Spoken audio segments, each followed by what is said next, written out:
Yeah, no, he's 40 to 1. The funny thing was, we knew that we didn't know he was that good, but we knew he had quite a nice horse, and we'd been sort of half jokingly, but half seriously, like telling people that we'll run a big race, he'll run a big race. And we were a little bit sort of cocky about it locally, and then we got there, and he was a 4-year-old in against sort of some of Willie Mullins' big 6-year-olds. And the last thing Dad said was, "Look after him, man. He looks like a baby in here." But then in the race, he pulled my arms out for a mile and a half and absolutely sluiced up. Didn't come off the bridle, and you know, he surprised us all. And then we started living the dream from then on about what we could possibly have. You know, he was the banker for a lot of people going into it. He'd done nothing wrong. He was a great hurdler. He jumped really well. He just nothing in particular went wrong in the race. It was just he just wasn't as that year. He was kind of growing a lot that year. You know, he went from being a small horse. He was growing into a big horse, and however, he was never that impressive throughout the season. You know, even though some of his form was good, but like, if you compare it to what he became, it probably was just a sort of year where he was growing and things were changing for him. So it was a bit disappointing, yeah. But we still knew we had a fair horse.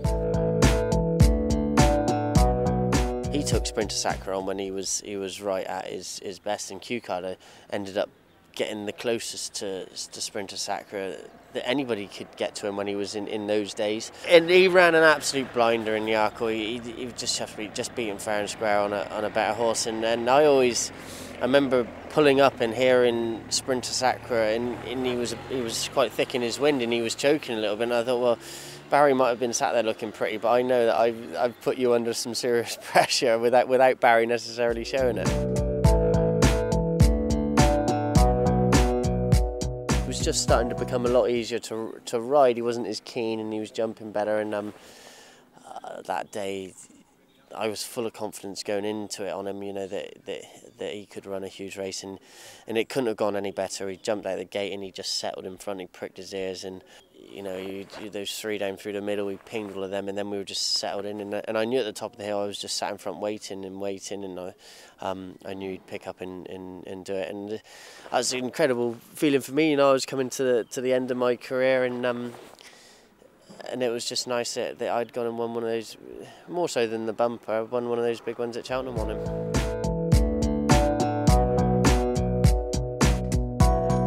You know, watching it live, it happened so fast. You just sort of come on the bridle and swing, and you're just starting to think, hang on a minute, is this what's in? And then with next thing he's had a crashing fall, and it's you know, you just thank God. The next thing is he gets up and he gallops away from it, and then you sort of take stock on what had happened, and it's a gutting feeling, to be perfectly honest. You know, that was probably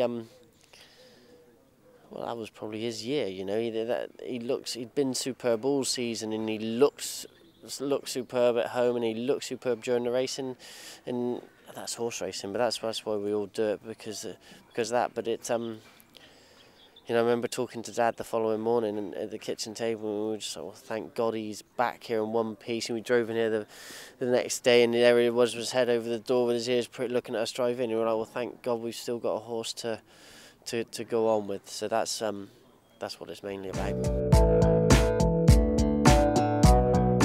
He wasn't travelling as well, well, anywhere near as well in his race as he was the year before, but you know, you don't like seeing horses fall at the best of the time, but you certainly something like Q-Card is horrible watching him fall heavy falls as well, nasty falls. You know, 3 out is a competitive time in the Gold Cup, so it's never going to be just a rollover fall. They're always crashers.